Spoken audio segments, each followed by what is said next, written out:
नमस्कार। बड़ी बहस मध्य प्रदेश में आप सभी का बहुत बहुत स्वागत है, अभिनंदन है। मैं हूं आपके साथ सौरभ त्रिपाठी। वक्फ संशोधन बिल को लेकर मध्य प्रदेश की सियासत गरमा गई है। बीजेपी विधायक रामेश्वर शर्मा ने बिल का समर्थन करते हुए इसे गरीब मुसलमानों के हित में बताया है, जबकि कांग्रेस विधायक और all India Muslim personal law board के एग्जीक्यूटिव सदस्य आरिफ मसूद ने इसे काला कानून करार दिया है।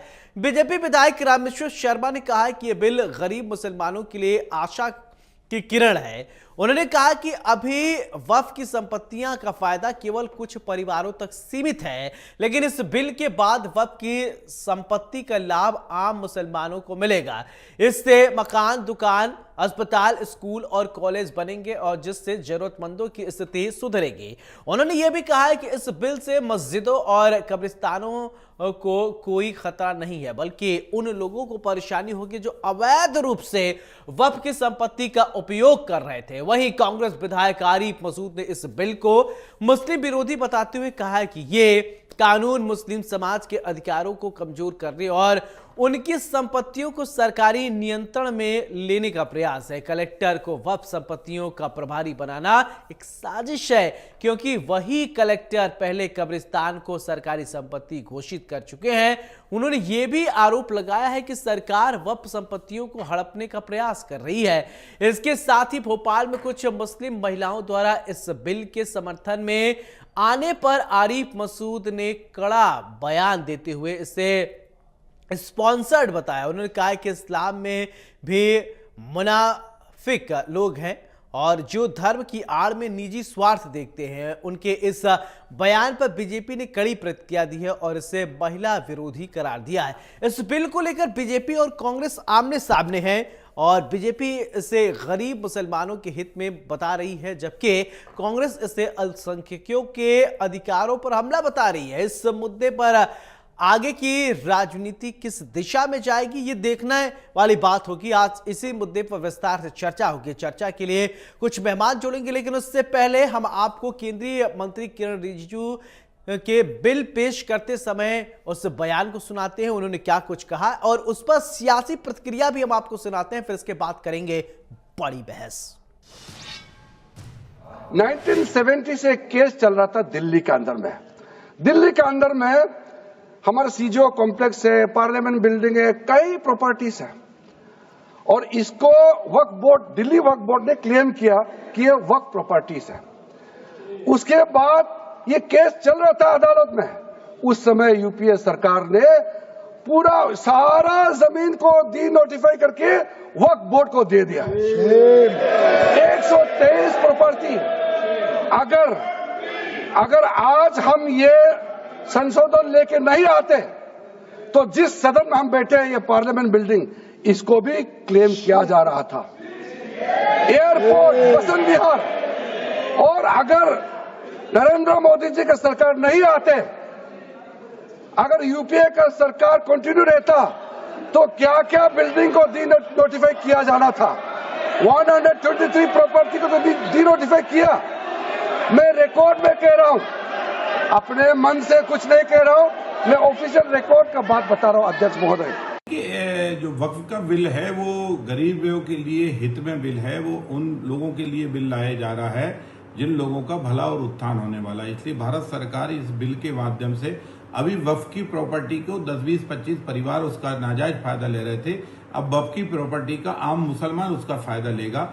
जो मुसलमान हम्माली कर रहा है, जो मुसलमान ट्यूब टायर की दुकान पर बैठा है, जो मुसलमान रहने के लिए घर के लिए मोहताज है, जो मुसलमान पर दिन भर मजदूरी करने के बाद भी परिवार का पेट भरण पोषण नहीं कर सकता, अब उस प्रॉपर्टी का उन मुसलमानों के लिए मकान बने, दुकान बनेंगे, उनके लिए अस्पताल बनेंगे, स्कूल बनेंगे, कॉलेज बनेंगे। और इसलिए वक्फ का बिल 10, 20, 50, 100 मुसलमानों को बिल लाने के लिए है और करोड़ों मुसलमानों के लिए उत्साह और आनंद का बिल है, क्योंकि उनका हित होगा, उनके परिवारों का भरण पोषण होगा। और इसलिए मोदी जी सबका साथ सबका विकास का जो मंत्र है ना, वो मोदी जी ने लिया ही इसलिए है कि सरकार की संपत्ति हो, उसका अधिकतम उपयोग कम से कम उन लोगों को किया जाना चाहिए जो गरीब हैं। इस बिल से मस्जिद और कब्रिस्तानों को खतरा नहीं है। इस बिल से खतरा उनको है जो अभी तक वक्फ की प्रॉपर्टी को खा रहे थे। अब उनको खाना बंद होगा और खाने वालों को जेल जाना पड़ेगा। और गरीबों का इस बिल के माध्यम से भला हो। बिल लोकसभा में पेश हो गए और जैसा लगता है कि नीतीश कुमार और चंद्रबाबू नायडू ने समर्थन करा है तो निश्चित रूप से पारित भी हो जाएगा, लेकिन इस बिल को हम लोग रिजेक्ट करते हैं और इसको काला कानून मानेंगे और इसको हम एक्सेप्ट न किया है न करेंगे। ये बिल वक्फ की संपत्तियों को संरक्षण करने नहीं, उन पे अतिक्रमण करने का। एक इसमें अमेंडमेंट में उन्होंने एक लाइन बढ़ाई है कि कलेक्टर की जगह हमने उससे बड़ा अधिकारी रख दिया, जिसको नीतीश बाबू ठोक ठोक के कह रहे हैं कि उन्होंने अमेंडमेंट कर दिया। मेरा बहुत बड़ा सवाल है कि वक्फ को लेकर जो वक्फ की संपत्तियां हैं, उन संपत्तियों को लेकर कलेक्टर ने कई संपत्ति सरकारी घोषित की हुई है, जिसके प्रकरण हाई कोर्ट और सुप्रीम कोर्ट में विचाराधीन है। और ऐसे समय में जब कलेक्टरों ने ही वो जमीनों को सरकारी घोषित करा और वक्फ के लिए लड़ रहे हैं, वो भी कब्रिस्तान की, मैं बाकी भूमि की बात ही नहीं कर रहा हूँ, तो ऐसे में वो कलेक्टर क्या निर्णय देगा हमारे पक्ष में और वक्फ के पक्ष में? अब आप उससे बड़ा अधिकारी ले आए तो वो भी वही है ना। अगर आपको करना था तो ट्रिब्यूनल को ताकतवर करना था, अगर आपको वक्फ की संपत्ति को बचाना था तो आपको अमेंडमेंट में कहना था कि डेज फिक्स किए जा रहे हैं, इतने दिनों के अंदर इतने समय में वक्फ की संपत्तियों का निराकरण होगा। वो तो आपने कुछ करा नहीं, आपने केवल एक समाज को प्रताड़ित करने वाला और परेशान करने वाला बिल पेश किया है, इसको हम रिजेक्ट करते हैं।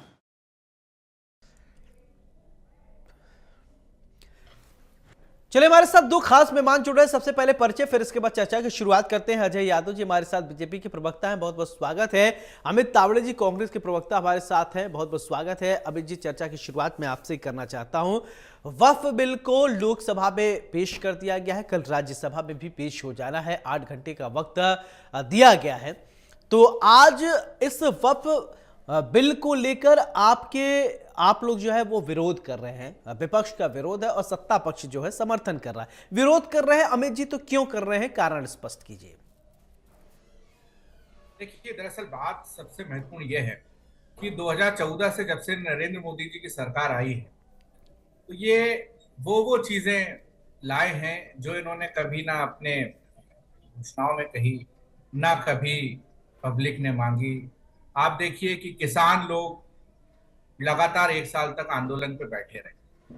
सरकार ये कहती रही कि हम किसानों की भलाई के लिए ये सब चीजें ला रहे हैं, और जिनकी भलाई होना है उनको पता ही नहीं होता है। वो लोग कहते हैं कि भाई हमारी बात तो सुनिए, कम से कम हम इस देश के नागरिक हैं, किसानों की बात कर लें या इस ये वक्फ बिल की बात कर लें, या फिर अब तो हमारे मध्य प्रदेश में भी जो है वो लैंड पूलिंग एक्ट बिल लेकर आए, तो किसान भी उसका विरोध कर रहे हैं, स्थायी रूप से जमीन ले लेंगे ये लोग।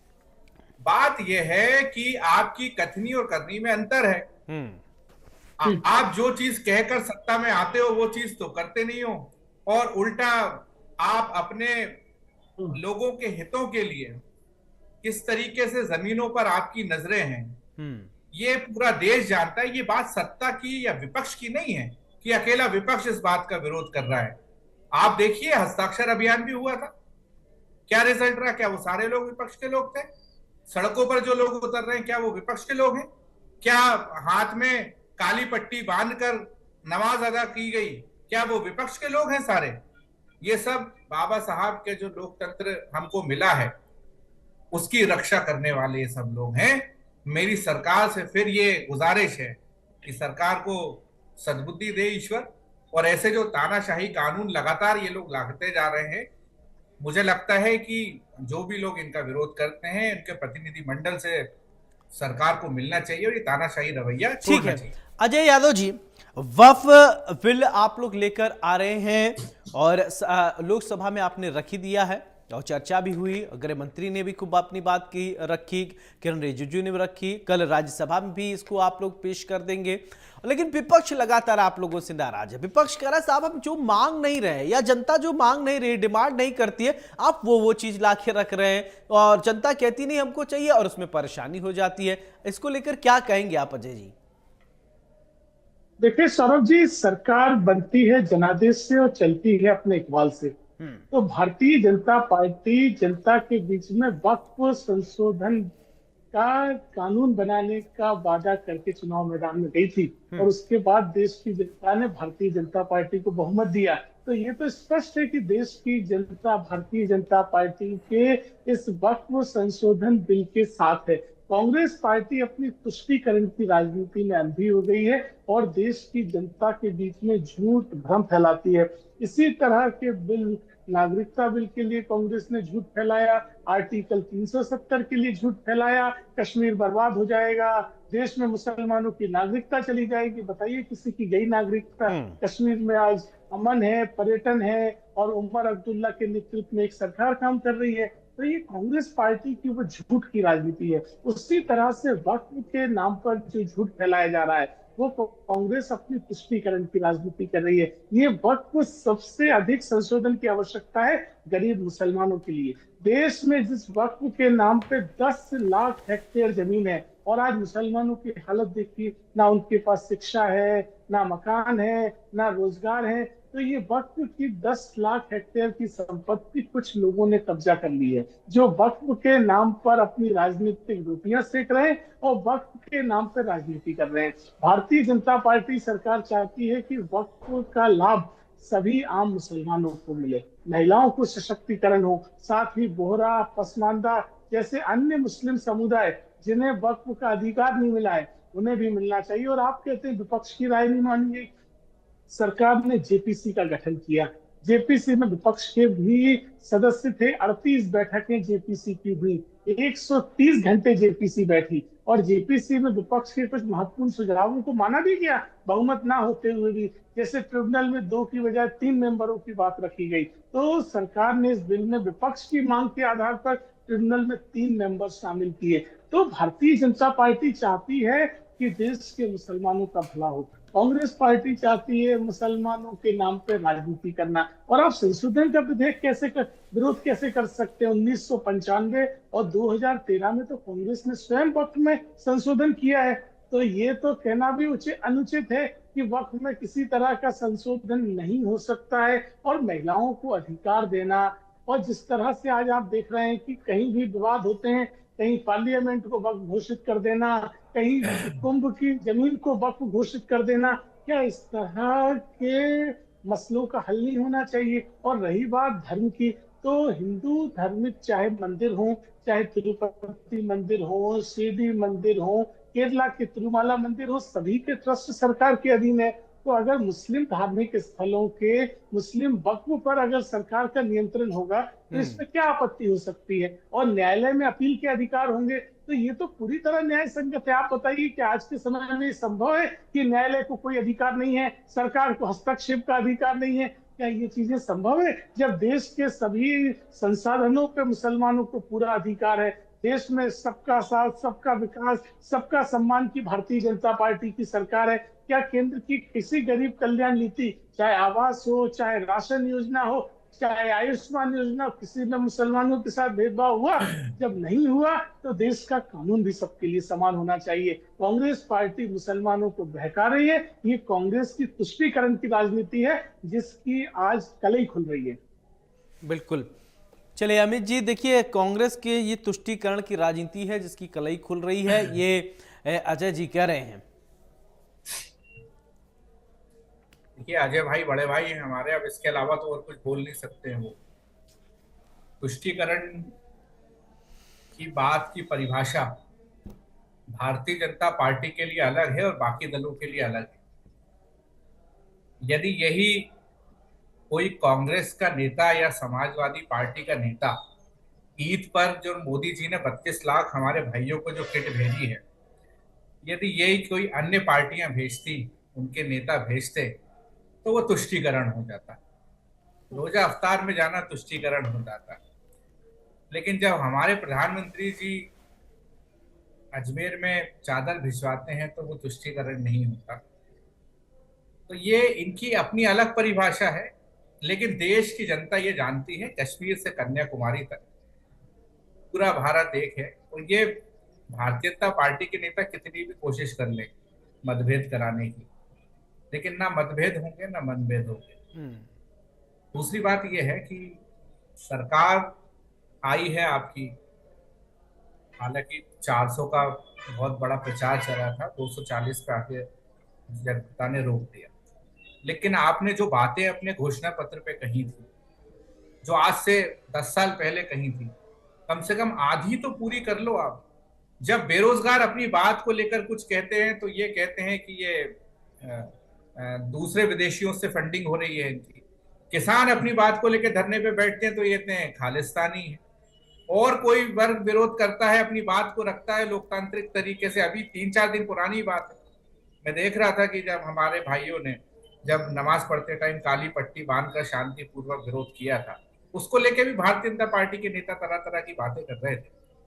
मुझे ये लगता है कि सरकार को ये सोचना चाहिए कि चाहे किसान हो, चाहे बेरोजगार हो, चाहे हमारा अल्पसंख्यक वर्ग हो, आखिर आपकी बातों पर भरोसा क्यों नहीं कर पाता है?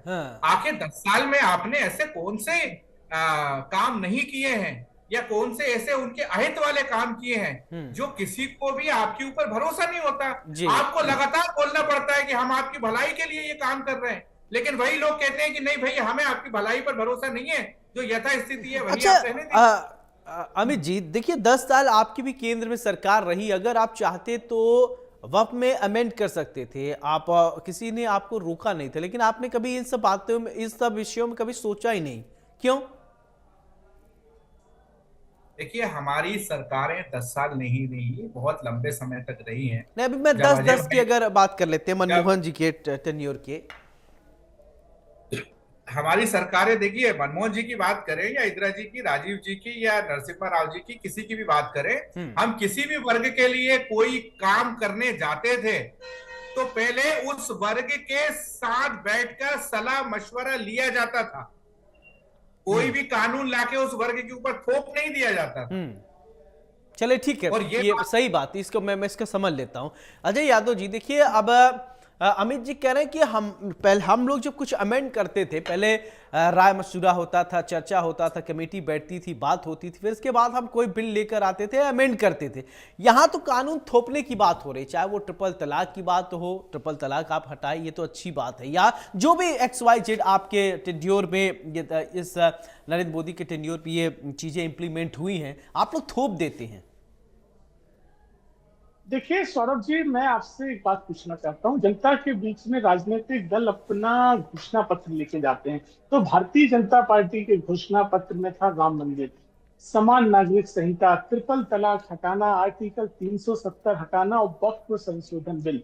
तो इन घोषणा पत्र में ये वायदों के साथ हम जनता के बीच में गए, और जनता लगातार 3 चुनाव से भारतीय जनता पार्टी को जिता रही है। तो जनता का जनमत कैसे लिया जाता है? और अगर जनता को लगता है कि ये मुद्दे प्रभावी हैं, तभी तो केंद्र में भारतीय जनता पार्टी की सरकार है। 240 है भाजपा के, और 99 से तो दुगने से भी ज्यादा होंगे। कांग्रेस तो 99 पे रह गई ना। और हमारा प्री पोल अलायंस NDA 290 जो पूर्ण बहुमत से ज्यादा है। तो इसमें जनादेश में कहाँ कमी है? दूसरी बात, कांग्रेस पार्टी को समझना पड़ेगा, ये तुष्टीकरण की राजनीति अब नहीं चलने वाली। 2013 में मनमोहन सिंह की सरकार वक्फ संशोधन बिल लेके आई थी। उस बिल में कांग्रेस को, आपको आश्चर्य होगा कि कांग्रेस उस बिल में ये प्रावधान लाई थी कि वक्फ की संपत्तियों पे अगर कोई क्लेम करे तो उनको किसी तरह से हटाया जाए और वो संपत्तियां वक्फ को दे दी जाए। अगर वक्फ चाहे तो, चाहे देश का संसद हो, चाहे भोपाल की विधानसभा हो, चाहे कोई भी संपत्ति हो, उसको वक्फ कर दे, और ना कोई अपील कर सकता है, ना किसी प्रमाण की आवश्यकता है। केवल किसी व्यक्ति के ये कहने से कि संपत्ति को मैं वक्फ करता हूं, वो वक्फ बोर्ड की संपत्ति हो जाए। तो इस तरह का प्रावधान संभव है? तो ये कांग्रेस पार्टी को समझना पड़ेगा। एक और महत्वपूर्ण बात है, कांग्रेस की सरकार में मुसलमानों की हालात सुधारने के लिए सच्चर कमेटी बनी थी, और उस सच्चर कमेटी ने रिपोर्ट दी थी कि देश में मुसलमानों की हालत अनुसूचित जाति जनजाति से भी खराब है। लेकिन कांग्रेस ने 2006 की वो रिपोर्ट 14 तक उनकी सरकार रही, लागू नहीं करी। तो कांग्रेस ने मुसलमानों का केवल शोषण किया। ठीक है अमित जी, ठीक है, ठीक है अजय जी, ठीक है। अमित जी, मेरा एक सवाल, देखिए वक्फ का अगर शाब्दिक अर्थ अगर हिंदी में देखें तो होता है दान। अगर किसी व्यक्ति ने दान दिया और बहुत पैमाने पर अगर देखा जाए तो देश भर में ये कहा जाता था कि रेलवे के पास सबसे ज्यादा संपत्ति है, जमीन सबसे ज्यादा जमीन है, इसके बाद आता है सेना, सेना के पास सबसे ज्यादा जमीन है। लेकिन एक अभी किरण रिजिजू ने आज स्पष्ट कर दिया सदन के अंदर, नहीं साहब, कि सबसे ज्यादा जमीन अगर किसी के पास है तो वो वक्फ के पास है। अब बहुत ज्यादा वक्फ के पास जमीन है तो गरीबों को मिल नहीं पा रहा है। कुछ भूमाफिया ऐसे होते हैं, उस पर टावर बना दे रहे हैं, उस पर बिल्डिंग बना दे रहे हैं और कह रहे हैं कि वक्फ की बात है। तो ऐसे लोगों पर रेगुलेट करने के लिए बॉडी होनी चाहिए ना, जो गलत कर रहे हैं। अब देखिए रिजिजू साहब क्या बोल रहे हैं सदन में, कितना सही है कितना गलत है की जानकारी मुझे नहीं है, क्योंकि मध्य प्रदेश में भी 15 दिन पहले राजस्व मंत्री ने सदन में खड़े होकर झूठ बोला था, वो भी एक जमीन का मामला था। तो अब सदन में खड़े होकर भी लोग झूठ बोलते हैं, कितना सच है कितना नहीं ये मुझे नहीं पता।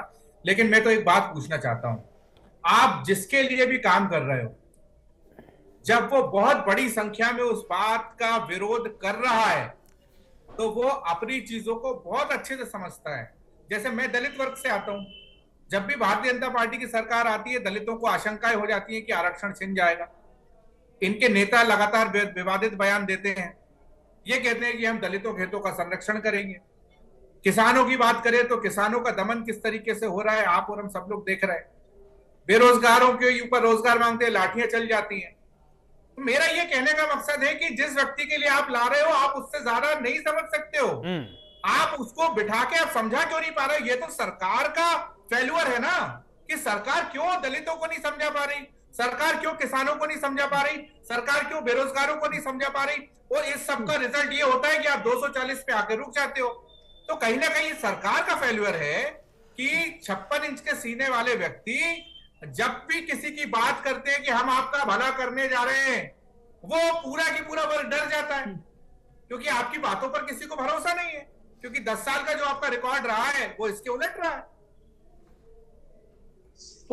ठीक है जी, बोलिए। एक बात पूछना चाहता हूँ। देखिए कांग्रेस के नेता कभी भी सच्चाई को स्वीकार नहीं करते, ये कांग्रेस की दिक्कत है, इसी वजह से कांग्रेस पार्टी के ये हाल हो गए। आप कह रहे हैं उस वर्ग को नहीं समझा पा रहे हो। अरे जब देश का दलित किसान वोट दे रहा है तभी तो 3 चुनाव से भाजपा की सरकार बन रही है। क्या देश में किसानों के वोट के बिना कोई चुनाव जीत सकता है? जिस देश में 70% आबादी किसानों की है, क्या इस देश में दलित सीटों में आप बता दीजिए कांग्रेस के कितने सांसद हैं और भारतीय जनता पार्टी के कितने सांसद हैं? इस मध्य प्रदेश में तो आपका खाता तक नहीं खुला। आदिवासी वर्ग में अगर भाजपा को समर्थन नहीं होता तो आदिवासियों के लिए आरक्षित सीटों में कांग्रेस के कितने सांसद हैं, कितने विधायक हैं आपके? तो ये तो प्रमाणित करता है ये केवल एक झूठ है। और आप चाहते हो कि देश में आग लगा दो और आपकी राजनीतिक रोटियां सिक जाएं, जिस तरह से 50 साल आपने राज किया। देश में जनता जनादेश से चलती है। 290 सीटें मिली है एनडीए को और कांग्रेस की 99 सीटें हैं। आपको बार बार जब 240 बोलते हैं तो अपनी सीटें भी बताना चाहिए। ये कांग्रेस पार्टी झूठ फैला रही है। आज भोपाल सहित देश के विभिन्न इलाकों में मुसलमानों में खुलकर स्वागत किया वक्फ संशोधन बिल का। आपने भी तस्वीरें देखी होंगी। गरीब मुसलमान चाहते हैं कि उनके नाम पे जो अधिकार छीन रहे हैं। आज देश में 10 लाख हेक्टेयर संपत्ति रखने वाला वक्फ और मुस्लिमों की आर्थिक स्थिति आप देखिए। आप बताइए मुस्लिमों के पास ना किसी तरह के संसाधन है और दूसरी तरफ इन वक्फ के नाम पर राजनीति करने वाले मुस्लिम नेता करोड़ों मुसलमानों का हक छीन रहे हैं। इसीलिए उन लोगों को आपत्ति है और कांग्रेस पार्टी की उनसे मिली भगत है। तो कांग्रेस उस माफिया मुस्लिमों के साथ खड़ी है और आम गरीब। चलिए अभी तो ये और कल राज्यसभा में भी रखना है, राज्यसभा में पेश होगा बिल, इसके बाद ये राष्ट्रपति के पास जाएगा, फिर इसके बाद देखना होगा क्या किसको नुकसान होता है किसको फायदा होगा। ये थोड़ा हमको भी इंतजार करना होगा, आप लोग भी कीजिएगा। अजय जी बहुत बहुत शुक्रिया आपका, अमित जी आपका भी बहुत बहुत शुक्रिया। वक्फ बिल को लेकर अब अमेंडमेंट को लेकर तमाम बातें सामने आ रही है। सत्ता पक्ष के अपने तर्क हैं, सत्ता पक्ष कह रहा है जो भूमाफिया हैं उन पर लगाम लगाने के लिए बहुत ही इंपॉर्टेंट है, लेकिन विपक्ष जो है इसका विरोध कर रहा है। विरोध कर रहा है तो क्यों कर रहा है? इसलिए कि विपक्ष में यह वास्तव में इसका किसको फायदा सीधे तौर पर होगा, इसको लेकर थोड़ा इंतजार आपको और हमें जरूर करना है। बड़ी बहस में मेरे साथ फिलहाल इतना ही। नमस्कार।